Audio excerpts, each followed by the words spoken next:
Welcome back into the live edition of NFL Daily. I am Tom Downey, producer Aiden behind the scenes for today's show. Lot to discuss around the NFL. Micah Parsons, Brian Robinson, Trey Hendrickson, college football almost here, so we'll start with some draft talk as well. Before we get into it, I will make this the pinned poll on today's show as well. Will the Bengals end up trading Trey Hendrickson? There's a decent amount of stuff I want to get into on this front amid the latest updates on that, which I'm very curious who leaked that information. Because the stuff that came out after the initial reporting included, they've been doing it for weeks. So why did it come out then? Was it the agent and his camp trying to leverage things? Did the reporters actually do some really good work and figure it out on their own? Possible. Or did the team leak it in an effort to get better offers? What that answer is probably tells us where we sit in the overall contract negotiations there. So go vote in that pinned poll. Y for yes, N for no. 70% voting yes in the pinned poll. Josh Prince says yes. Snapping the shot says yes. We get to Cornelius Pryor's super chat here in just a second as well. So stay tuned for that one there, Cornelius. Josh said yes. James said yes, snapping the shot. I think I got all those guys in there as saying yes. Kenny Lewis says yes. I'm curious how this one plays out. It's been a disaster class from the Bengals, if we're being honest here. This has not been a good performance from their perspective.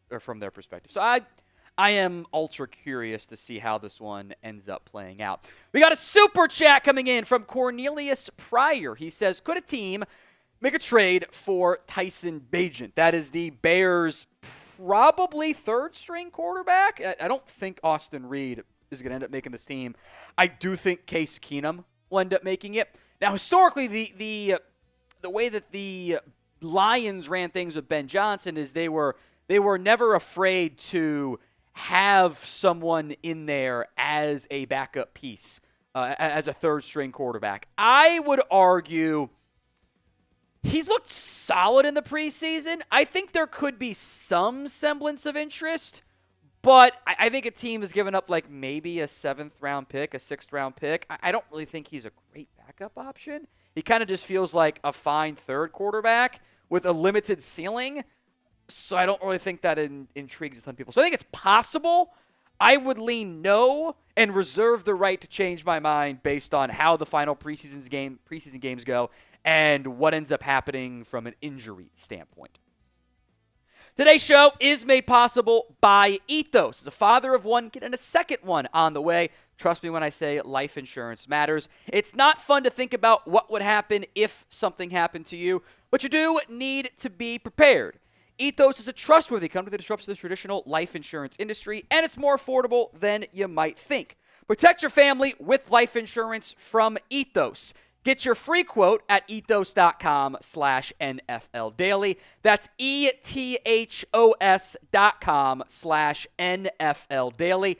Link is in the comments section and the description of today's show. We appreciate Ethos sponsoring us here on NFL Daily. And we also appreciate Prize Picks. Preseason football is underway. College football is here. So don't miss any of the action this season on Prize Picks. You just pick more or less on 2 to 6 player stat projections. And if you get your picks right, you could cash in and win up to 2,000 times your money.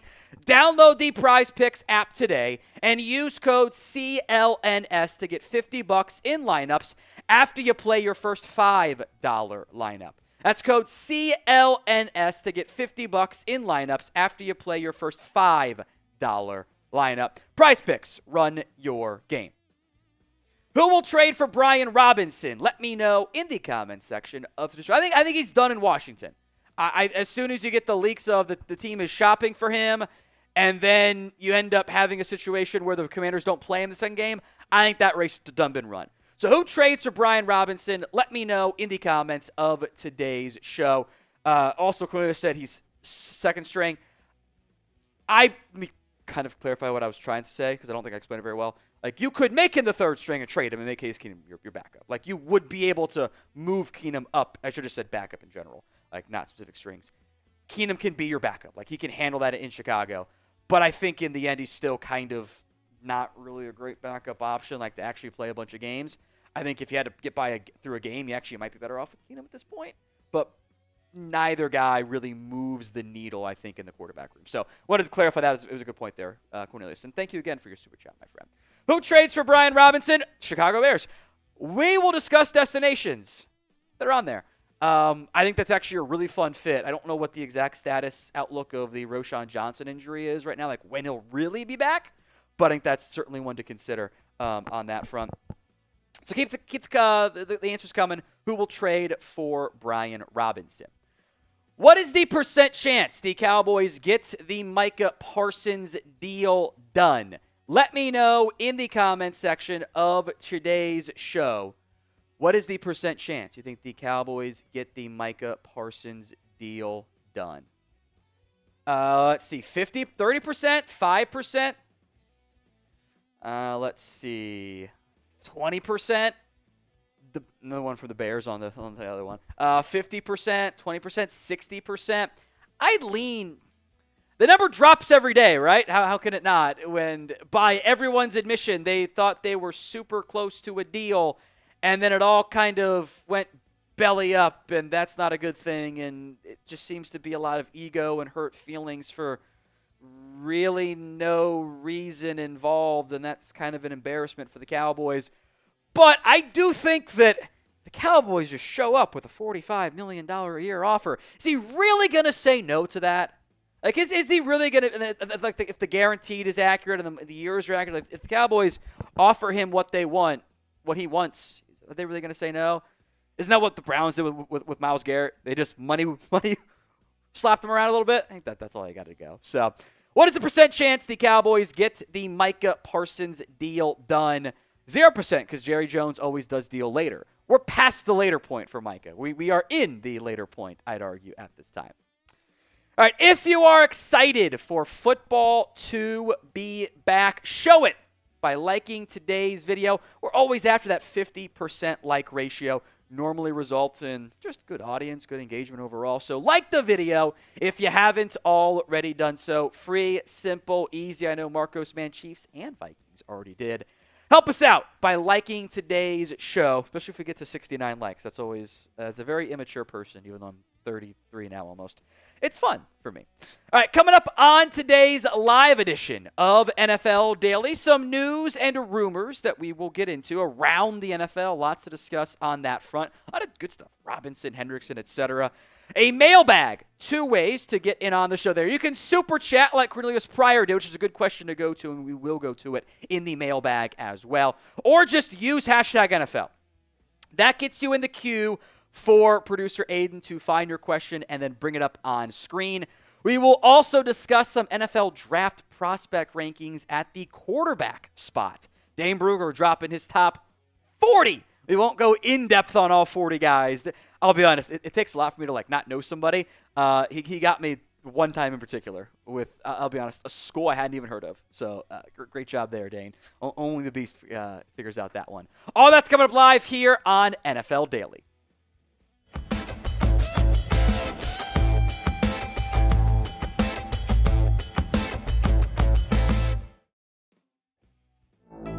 Football is back here in the overall NFL and college football world. If you are excited, show it by picking one. Which one are you more excited for? N for NFL, C for college football. You can vote no wrong answer. You know, we get Farmageddon coming up here on Saturday. Let me know which one you are more excited for. N for NFL or C for college football. Let's talk Brian Robinson trade rumors here. The Commanders originally they were reportedly shopping, and then it came out that he was sitting out the second preseason game, and that's just like your clear and obvious sign. He gone. He not going to be back anymore after that. Here's what Jordan Schultz reported. Initially, I think he was one who kind of mainly broke the story there as a bug flies through the room. The Commanders have been shopping running back Brian Robinson to teams around the NFL. The former third-round pick out of Alabama is entering the final year of his contract. It would certainly seem like the Commanders' running back room has changed as of late. Austin Eckler is, I think, going to be the lead back Chris Rodriguez, Bam Rodriguez, maybe has surpassed Robinson a little bit. Now going by Bill, not Jacory. Bill Krosky-Merritt was a late-round pick that flashed in the one game he got to play last year and seems to have fans in that building. The second you sit out the second preseason game, it's very clear, okay, a trade is going to go down. Or unless something weird happens and there's just zero interest, I'd be surprised by. It certainly looks like we are on the path here of a trade is going to happen for the Commanders and for Brian Robinson. I think any trade cost is likely pretty cheap. I'd be a little bit surprised if he didn't end up getting moved. And if and when he does get moved, I think that'll end up being a pretty affordable cost for a new team. Running backs simply don't go for much unless you are the elite of the elite backs. If you're a Christian McCaffrey type. I remember Jordan Howard coming off a 1,000-yard campaign. Went for like a 5th/6th round pick. That was pretty cheap. DeAndre Swift, who was coming off a good year in Detroit, went for future picks way down the line. So I would anticipate a trade does happen, but it's probably pretty cheap. And it probably goes for a 6th or something along those lines. And then the Commanders probably become a very popular mock draft spot for running backs as the year winds down. So who will trade for Brian Robinson? I am operating under the assumption he gone. Let me know in the comment section of today's show who will end up trading for Brian Robinson. Let's mention some of those teams, some top destinations. How about the Chicago Bears? I don't know how much they truly trust Kyle Monangai. He was a 7th-round pick himself. I think a DeAndre Swift, Brian Robinson pairing actually works really well for a year. You've got a little bit of a Thunder and Lightnings thing going on there. Roshan Johnson a bit nicked up. I think the Bears, given their aggressiveness overall, then you could have your David Montgomery, Jamal Williams type right there. That actually I think fits very well as a pairing. The Cowboys will be linked to every running back ever, but they make a lot of sense for this one. Javonte Williams didn't play in the preseason because he's the lead back, and he wasn't that good in Denver last year. Miles Sanders didn't look good in the first preseason game, but he was coming back from injury. Jaden Blue's been banged up. A Blue and Robinson pairing actually, again, fits pretty well with some Thunder-Lightning combination there. It is an in-division trade, though, and that always complicates things. Houston Texans. Joe Mixon is banged up. Doesn't sound like he's going to be available for week 1 of the season. Nick Chubb is coming off a down year and another injury. I like Woody Marks. He's the 3rd down back. Again, I think that pairing works quite well. I think Field Yates is the first one to mention Houston there, by the way. The 49ers. Look, they can't get anyone to stay healthy right now in that backfield. I think I saw Isaac Grendo is coming back soon for San Francisco. I am still kind of convinced that the Niners are sacrificing backs to keep Christian McCaffrey healthy for the entire season, but they do need somebody to be there as just a rotation piece, and Robinson, I think, could certainly help do that there. And I'll throw out a 5th team that's totally cheating, a team we don't know about yet. Somebody loses a guy to injury between now and roster cutdown time, and they need a back, and the Commanders get a little bit more out of a trade. That's why you could see this coming, maybe not even possible comes early this week, but it could happen Sunday or Monday before cutdown time. That would not be a shock. Some other potential fits. These are ones I've seen thrown out there from others. I've seen the Bengals and Browns. At some point, I think the Browns will pay Quinshon Judkins and get that squared away. The Bengals with, I think Chase Brown's going to have a huge year. I think they actually like Taj Brooks. I've seen Green Bay mentioned because Marshawn Lloyd's been a bit nicked up, but Josh Jacobs will probably handle most of the duty there. The Chargers, amid the Najee Harris eye stuff, just let Amir Hampton loose for personal reasons because he's on my dynasty team. The Saints I've seen thrown out there. I don't think they're at a spot to go trade for running backs, but it's the Saints, so you guess you can never really rule them out. Today's show is made possible by Ethos. As a father with 1 kid and a 2nd on the way, trust me when I say life insurance matters. It's not fun to think about what would happen if something happened to you, but you do need to be prepared. Protect your family with life insurance from Ethos. Get your free quote at ethos.com/NFL Daily. That's ethos.com/NFL Daily. Ethos is a trustworthy company that disrupts the traditional life insurance industry, and it's more affordable than you might think. Ethos is an online platform that makes getting life insurance fast and easy to protect your family's future in minutes, not months. There is no complicated process, and it's 100% online. No medical exam is required. You just answer a few health questions and get a quote in as little as 10 minutes. 3 million families have completed their applications and trusted Ethos to help find the right coverage. Protect your family with life insurance from Ethos. Get your free quote at ethos.com/NFL Daily. That's ethos.com/NFL Daily. Links in the comments section and the description of today's show. Let's go to Trey Hendrickson. Reports that emerged on Sunday. The Bengals were, again, listening to trade offers for Hendrickson, that suddenly the trade was totally back on the table and there was some potential chaos there.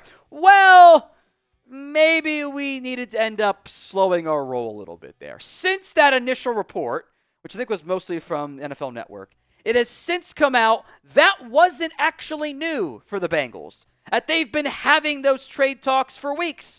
And the Bengals' asking price remains the same, a 2026 first and a young defensive player. It's implied he's a good defensive player, not the guy that nobody wants on their roster. So those details indicate we actually haven't changed anything on the Trey Hendrickson front. That the Bengals, unless they are willing to lower their asking price, are not going to trade Trey Hendrickson. If you watch that Bengals-Commanders preseason game, boy, it sure looks like that defense needs him out there, huh? It is very clear, I think, to all impartial observers, the Bengals, and this is a slur, they've bungled this. They have made a mess of this entire Hendrickson conversation. They knew what the edge market was going to do, and they kind of didn't change their offer. They could have gotten a pretty good package back pre-free agency, gotten some picks, gotten some players, freed up cap space, added more defensive players. They had options in front of them, and they did nothing. And that's the worst choice you can ever make in this type of scenario. Hendrickson's awesome. He's older than most. He's not an elite run defender, but he has had 17.5 sacks each of the past 2 seasons. He is, I think, like the one truly nitty-gritty, reliable player on this Bengals defense right now.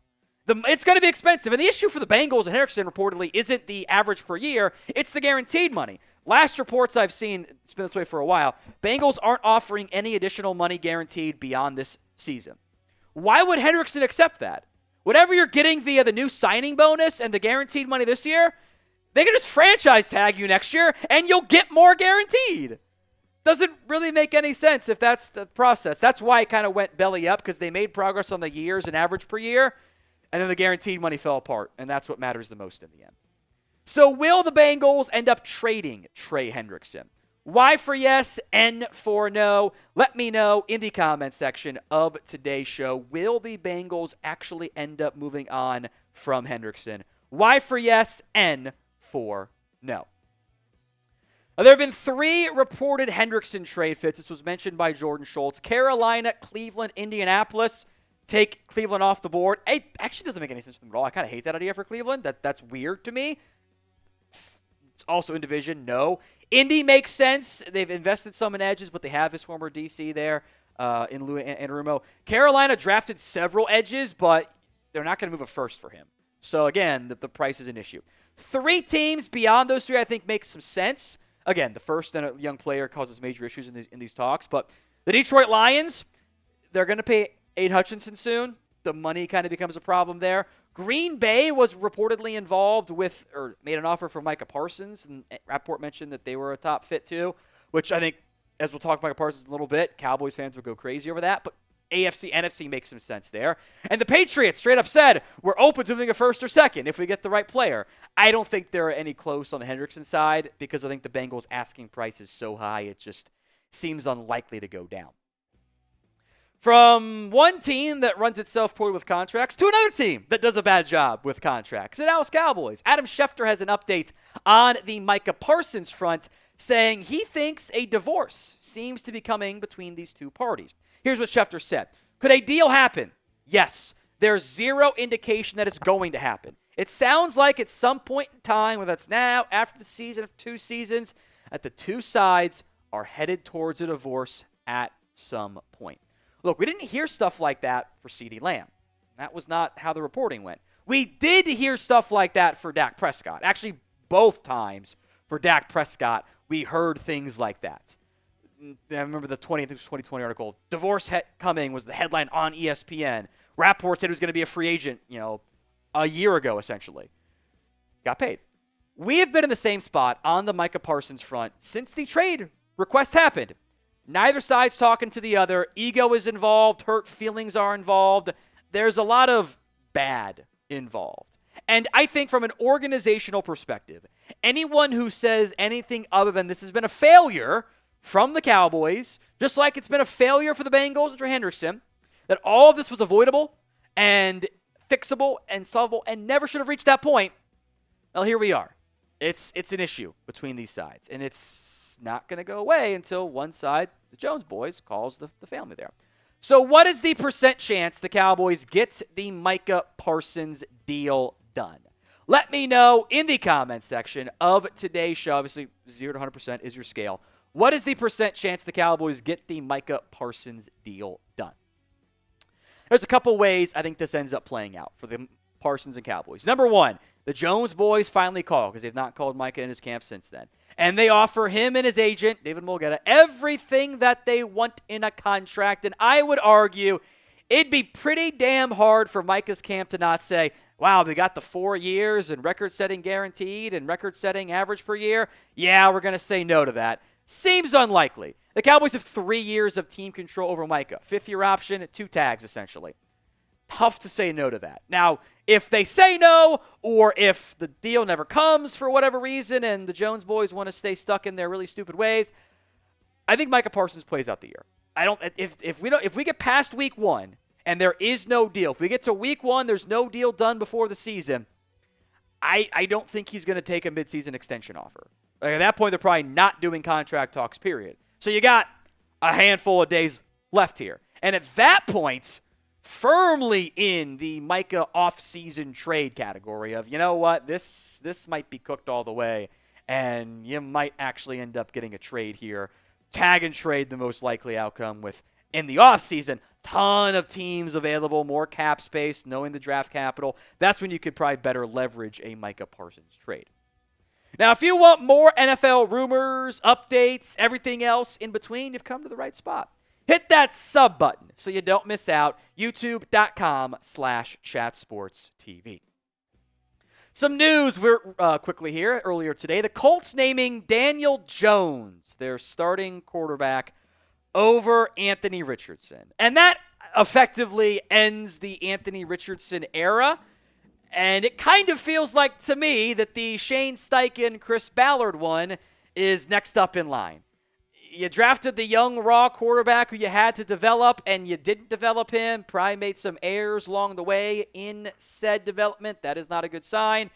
And you don't normally get 2 cracks at it. And if the Daniel Jones era doesn't work, which, come on, it's not going to. Let's be for real here. Like, Shane was like, yeah, he played great in 2022. I don't know. Did he, though? My boy Pat McAfee was like, Daniel Jones is going to run wild as the quarterback and lead the Colts to success. If the first thing you're talking about of a multi-year NFL experience quarterback is, he can run, you're cooked.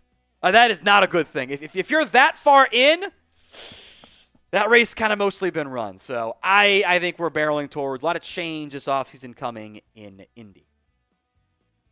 It is mailbag time here on NFL Daily. 2 ways to get in on the show. Number 1 is use hashtag NFL, or you can simply skip the line altogether via Super Chat. We have the good one in there from Cornelius Pryor.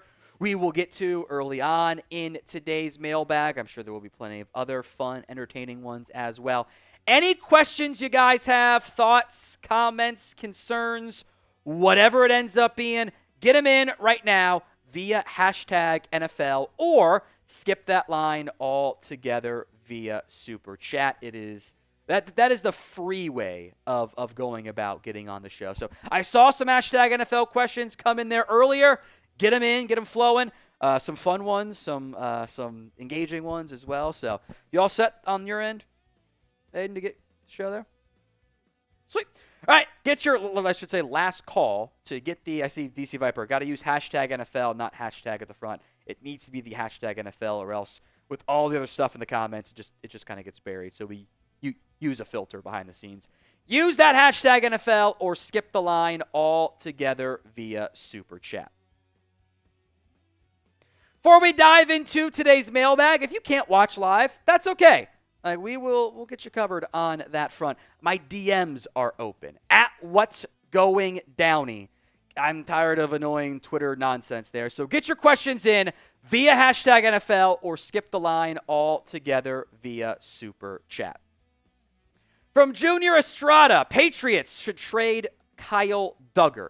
I am very curious what ends up happening in the end with Dugger. Seems like he has very much fallen down the line with the Patriots, and he's working with the second team, and the practice squatters kind of have moved him down the list too. So the issue with Dugger is money. I think it's 13, 12, something like that, $1 million in cash that he's owed with a new team. So I don't know what the future holds for Dugger there. I think the Patriots would be open to trading him. I don't know if a new team wants to take him on. Would they eat the money by cutting him? I have doubts on that front. But I would not be surprised if Dugger ends up getting dealt. From CGW, Tom, I love the videos. Keep it up. Hendrickson to Dallas. The only way you're getting Hendrickson in Dallas for a team that won't pay Micah right now is if you're shipping out Micah as part of that. And the flip side is, why are you getting older and not as good overall? It doesn't really make a lot of sense for the Cowboys. Bengals, meanwhile, they don't trade picks. It is exceedingly rare for them to actually trade picks on that front. I don't think either side would have interest because of the downgrade for the Cowboys and I love Hendrickson. And whatever the extra cost would be to get Micah to Dallas, the Bengals would never want to pay. I think for the Cowboys, they're probably not even going to call about it, and the Bengals probably aren't going to call other teams about it either. So wouldn't get your hopes up on that front. From OH6 Gaming. Did you see this morning, Tom? Jerry Jones was on Good Morning Football, and they asked her about the Micah deal. She gave us the BS pie line they always use. I did see that, and boy, I hate it. I know exactly what you're referring to because the background here for you non-Cowboys fans is anytime contracts come up, Stephen Jones loves this. He talks about the pie and how there's only so much pie to go around with contracts as the same team drags their feet and don't get deals done on time and then cut into their own cap and cash space availability. That was extremely disheartening to me as a Cowboys fan and Cowboys Report host because that's just BS, as you said. From Bigly Bobby, who trades for Anthony Richardson now? Isn't this just the Pittsburgh Steelers' next starting QB next season? Isn't that the most likely outcome? That Pittsburgh goes, let's try the high upside guy and see what happens again. They buy low on Richardson after they win 10 games or whatever, and Aaron Rodgers retires, and then they move on after that. So I think Steelers make a ton of sense, just with the need and the fit and everything. Someone will give him a shot. He's a top 5 pick. He's got immense physical talent. Those guys always get chances, but I wouldn't have a lot of faith in that being the chance. But he might end up being a decent tank candidate for you. Best case, he's good. Worst case, you get a top 5 pick again. It's not the worst outcome. Who will end up trading for Anthony Richardson? This will be the pinned comment on today's show. Whether it's now, trade deadline, maybe more likely in the future, or they add him if the Colts end up cutting him, whatever. Who ends up trading for Anthony Richardson? Let me know in the comment section of today's show. From Ruthless Monk, the Chiefs have an acquisition on defensive end. They have a decent amount of cap space.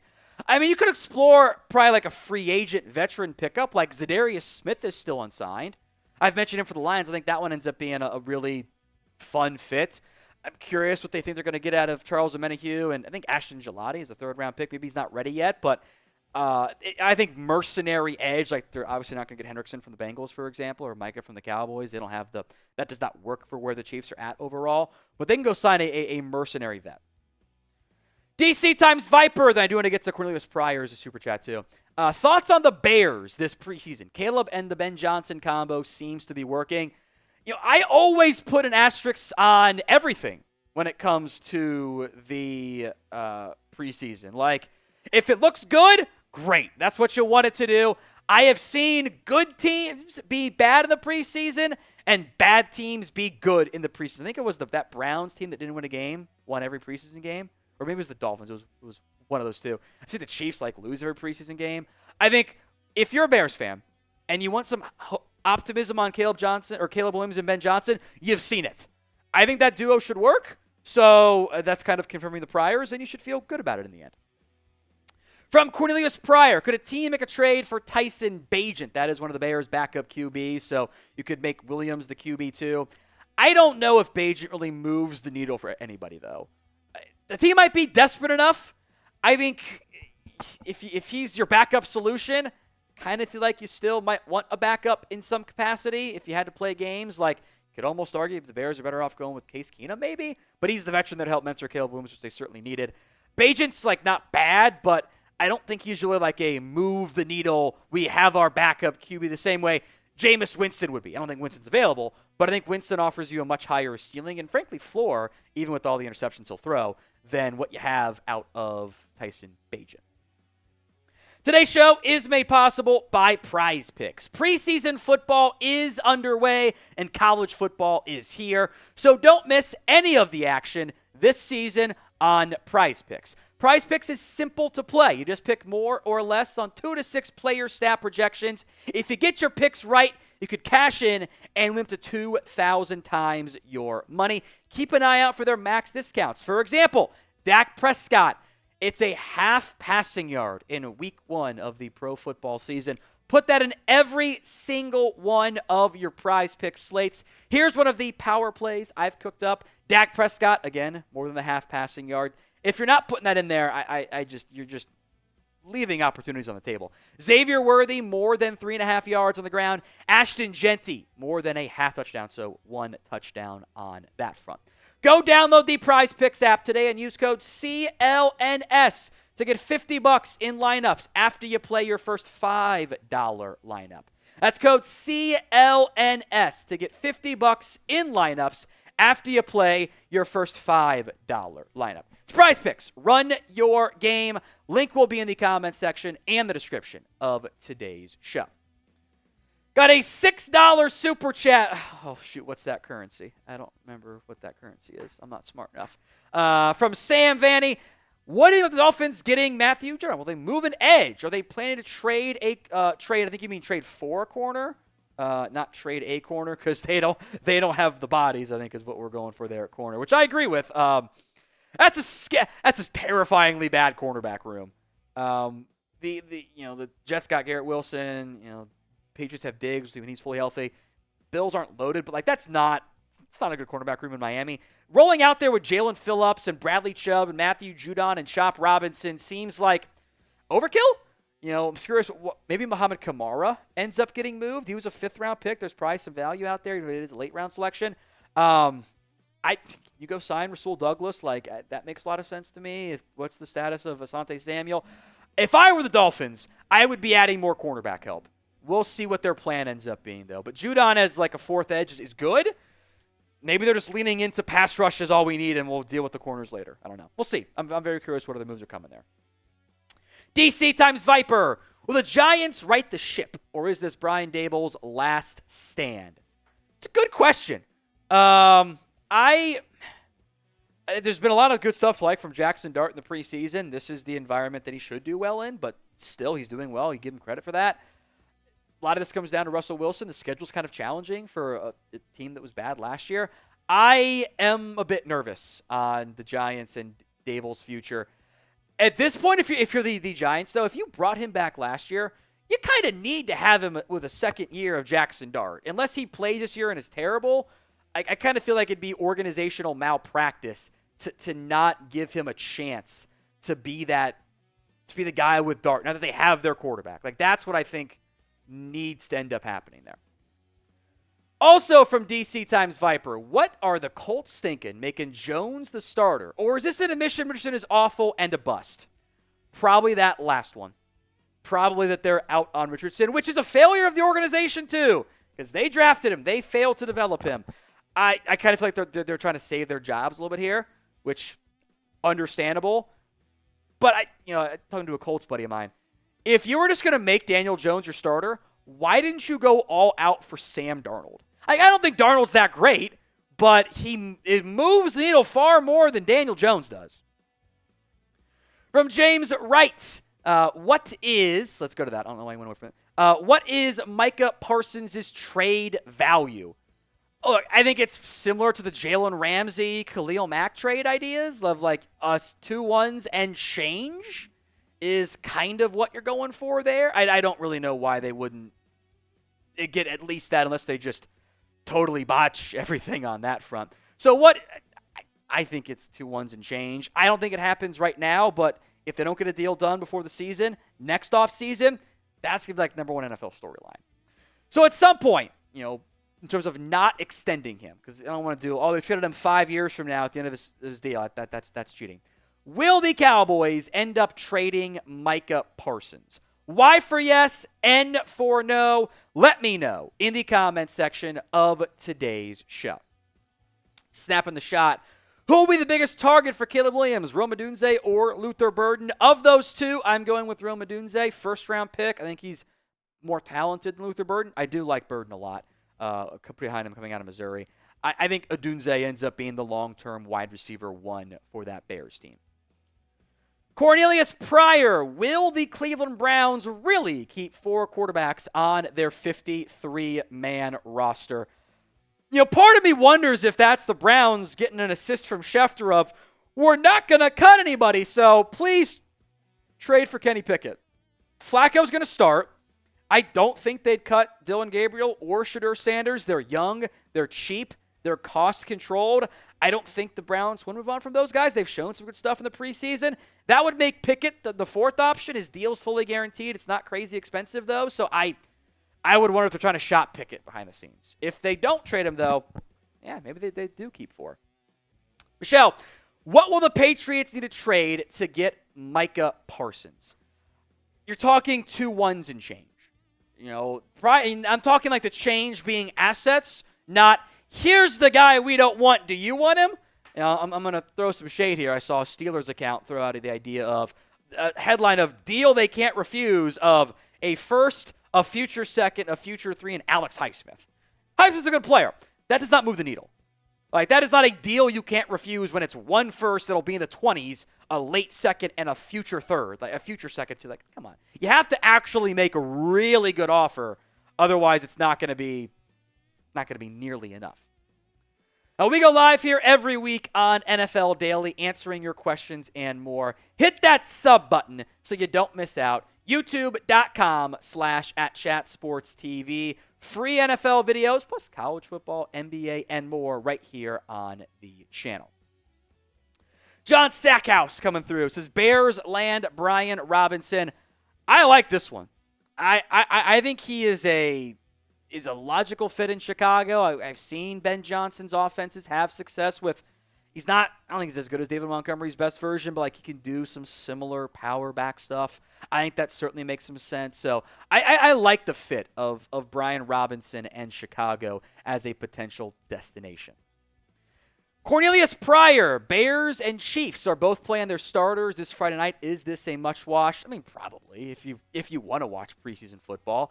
There's only so many games on that, especially as you get into the fourth quarter, that anyone truly cares about unless it's your job to pay attention and watch football like it is for me. But of like the neutral games, yeah, I think that one certainly counts.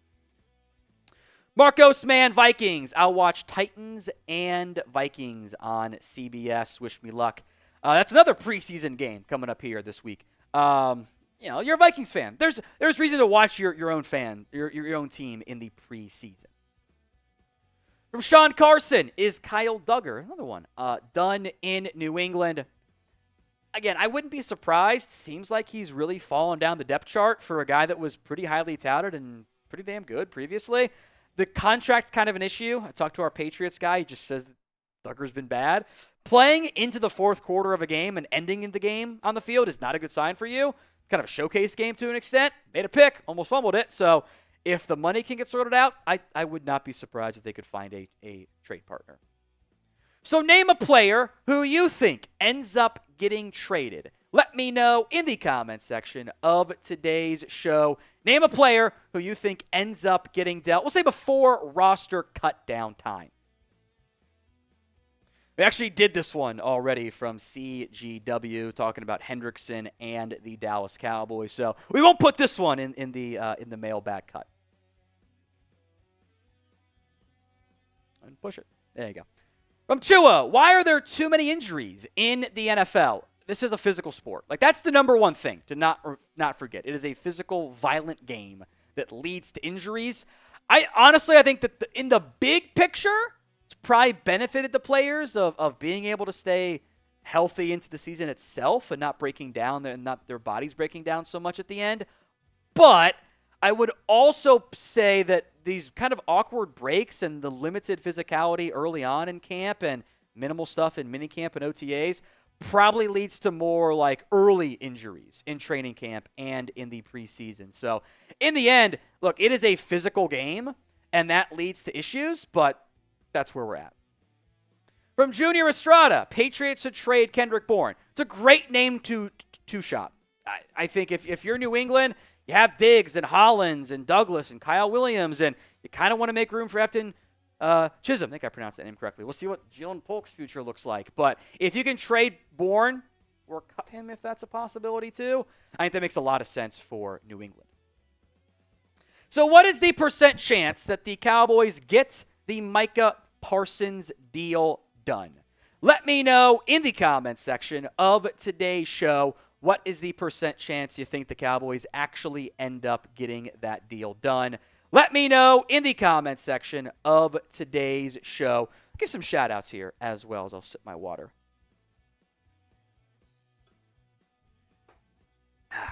Gotta make sure I stay hydrated. I always tell Olivia that, my soon-to-be 4-year-old. It's important to stay hydrated. I say 5%, but no greater than that. We'll see how things play out. That's interesting on that front. It's been messy. It's been messy. By the way, Sports Prod edits, the Cowboys are not going to trade Micah to the Eagles. Or the Commanders or the Giants. I think that there might be a disaster class at the Star in terms of fans rioting if that one were to actually go down.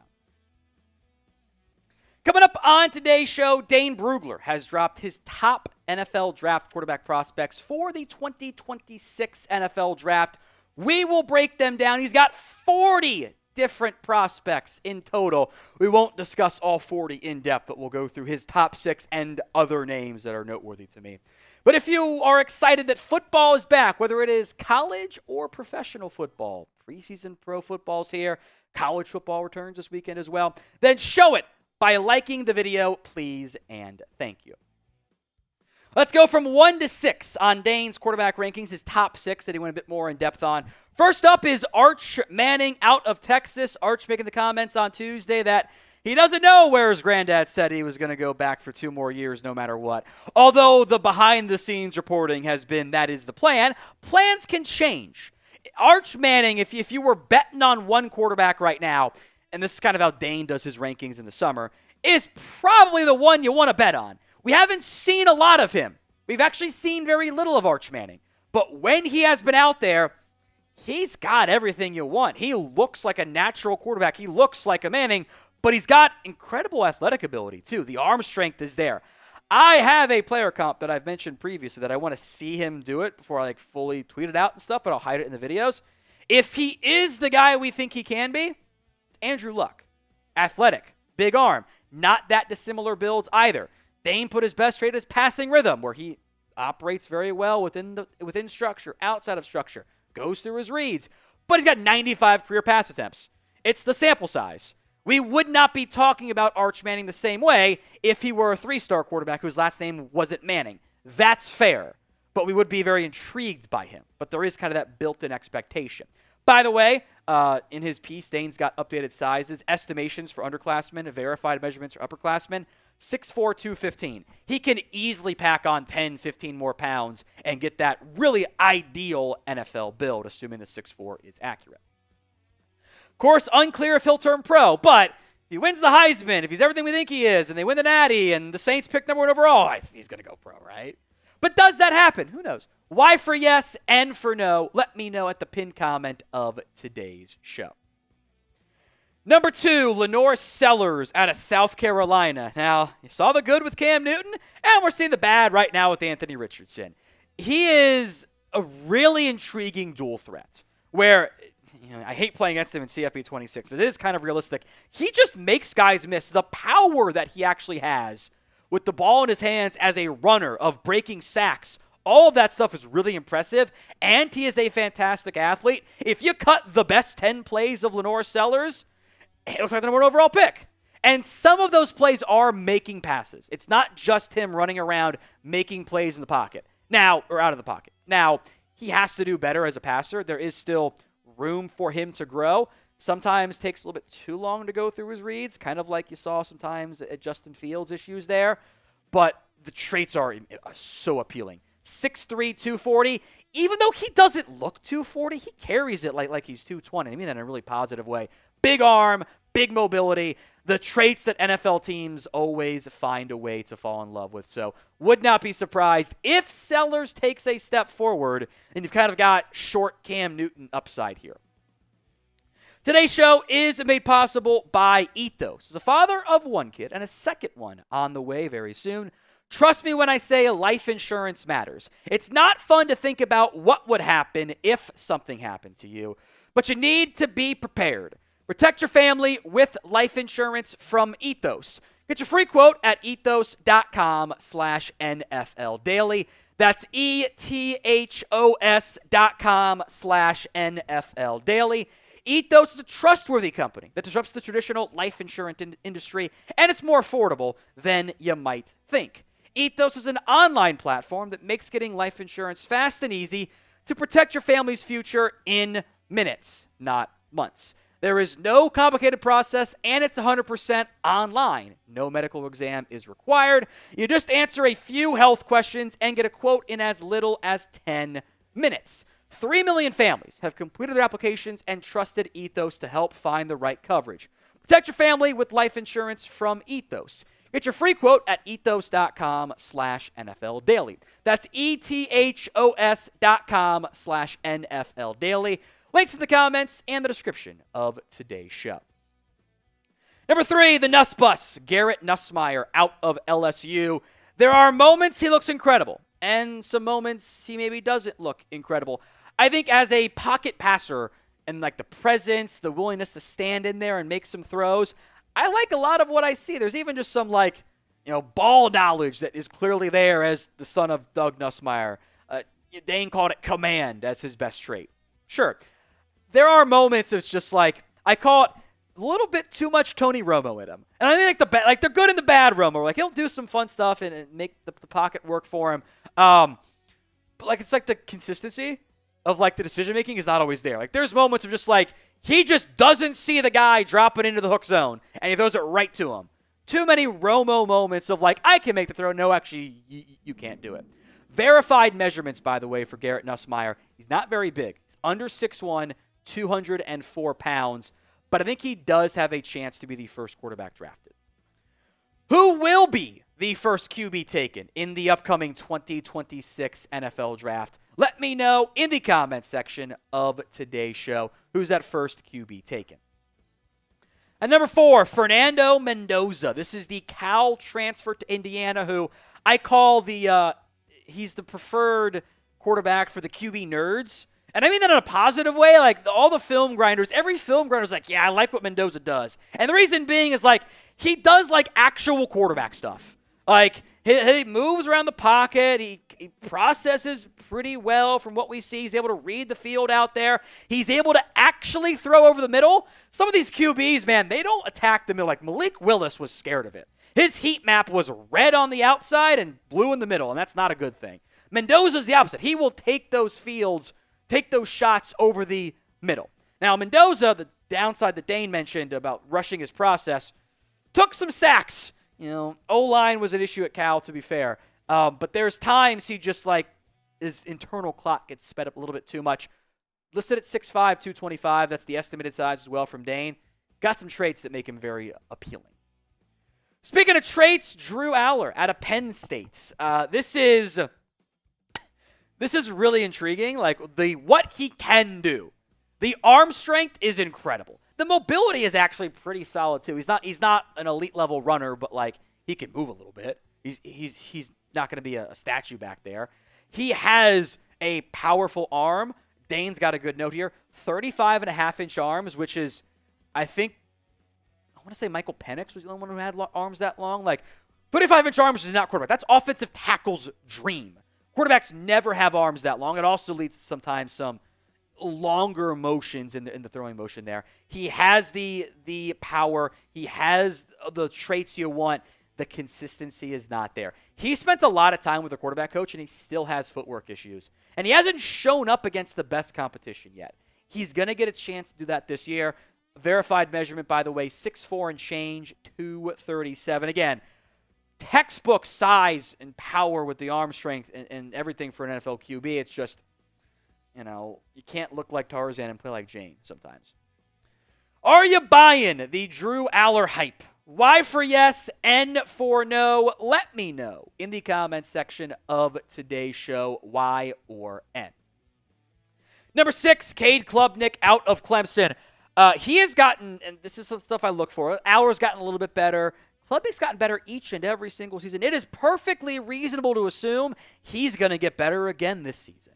The mobility, the improv skills are there. He does all of those things that you tend to search for. Thought he played really well in the CFP for Clemson. Little too late, but he's got ability. I don't think he's got an elite arm, but it's not bad. It's good arm. It's like above average arm, if not plus arm. He's got plus mobility too. There are moments that he kind of panics a little bit back there. I think some early Clemson offensive woes kind of trickled down there. It's not that big either. Verified measurement here for the Austin product. 6'1.5", 204. Not Bryce Young, Kyler Murray small, but not exactly crazy big either. Who did Dane Brugler leave off of his top quarterback rankings? We'll mention the other 34 players that he mentioned as well. So they're probably in that list, or they're just not draft eligible. But let me know who Dane left off of his top quarterback rankings. We'll begin with the seniors. That's Garrett Nussmeier, Drew Aller, Cade Klubnik, obviously. Talon Green is really intriguing to me. I thought he played very well last year for Arkansas. At times, still inconsistent, but he's almost 6'6", 224, mobility, big arm strength. Teams love that stuff. There's Carson Beck. He's got size, but he has to be wildly better than he was last year at Georgia to be back in the NFL's good graces. It's hard to be the high floor, low ceiling guy if you're making a lot of mistakes like he was last season. Baron Morton out of Texas Tech. The senior class gets a little bit thin here, by the way. 6'1", 205, part of the Portal Kings this year. Miller Moss, prediction, will be drafted on day 3 because that's all Braum does. All he does is get these guys drafted at some point. He might put up pretty decent numbers, by the way. Mark Gronowski, as a filmmaker, she hasn't officially won the Iowa job. He's going to win the Iowa job. Transfer from Dakota. 6'2", 236, a bit better than what they've had in recent years. I know there are some fans for Sawyer Robertson. I am not as high on him, but he's got low-end draftable grades right now. Jaden Craig over at Harvard. Grayson James at Boston College, although I would asterisk that one because don't think he's actually going to end up starting the entire season for Boston College. In fact, he's not going to start. Dylan Lonergan has already won that job, so feels like this is your cutoff of guys who might get a look. Walker Eggett, San Jose State. Luke Altmaier actually maybe should be a bit higher. Haynes King, the transfer, is a fun college quarterback. He's not really an NFL QB. Maverick McIver is an elite name. Kyron Drones has talent, but he has not yet put it together at Virginia Tech, but dual threat ability there. Fun college QB. Jack Strand. Look, I will never lie to you guys. I had never heard of Minnesota State Moorhead before in my entire life. So that is I don't think I got any access to Minnesota State Moorhead film. Dane does. I don't think I do. Blake Shapen at Mississippi State, Billy Edwards, Chase Mason. Fun college QBs. Jalen Daniels. He's old and injury prone, though. Diego Pavia should sue for eligibility again, because why not? He's not an NFL QB, but I don't know. It's probably not even big enough to be like a Taysom Hill type. Tyler Van Dyke, we mentioned him 3 years ago at Miami, and then he wasn't good, and then went to Wisconsin and wasn't good. Now he's at SMU, so as a backup. So that should tell you where we're at on this list with Caden Salter and producer Aiden's boy, Zach Calzada, because that's a bad situation in Kentucky, too. Underclassmen coming next year. We'll have you covered with more on the NFL draft. Do not miss out. Hit that sub button at youtube.com/chatsportstv. All right, top underclassmen, we mentioned Arch Manning, Lenore Sellers, Fernando Mendoza. I think Sam Levitt, John Mateer, chance those guys are just 7, 8, 9 on Dane's list. Wouldn't be a huge shock to me. They're both kind of similar players. They're run around, make play guy that not always as consistent as I want from within the pocket, but Sam Levitt, Jordan Tyson is going to be an electric duo again this year. John Mateer, I think, could have a huge year for Oklahoma, kind of like is the savior for Brett Venables or it's not going to work, period. But both those guys are they're like fun underclassmen to watch and also like kind of sneaky Heisman picks too. Couple different big 12 programs here. Josh Hoover from TCU, who is not that big. That's a red flag for me. He's 6'2", 200 pounds. Avery Johnson is also kind of fun runaround guy. I kind of think Hoover and Johnson should all go back to school. Brendan Sorsby's got some good size. Could be a sneaky transfer up quarterback next year. Aiden Childs flashed to me some last season, but is not a consistent product yet. Nico Iamaleava has great size. He's like 6'6" and skinny as all get out. Got to add some mass. I'm not viewing him as a real threat to go pro this year. Eli Holstein at Pitt, part of that Bama class that's actually got 3 guys starting this year, which is kind of crazy. Liked what I saw from him. Darian Mensah at Duke, got a big-time bag. Ty Simpson is going to get his chance at Alabama. Byron Brown is athletic and fun, but not a finished product yet. Rocco Becht at Iowa State. In theory, a lot of these names we're talking about next year as upperclassmen. The pin poll on today's show. Will the Bengals end up trading away Trey Hendrickson? Y for yes, N for no. 73% say yes. We'll see if that ends up happening. If they do, we'll have a short and news and videos on it for you right here on the channel. So make sure you guys are subscribed. YouTube.com/ChatSportsTV. Free videos all season long. We have some college football stuff as well. So tune in, and we'll see you guys again tomorrow.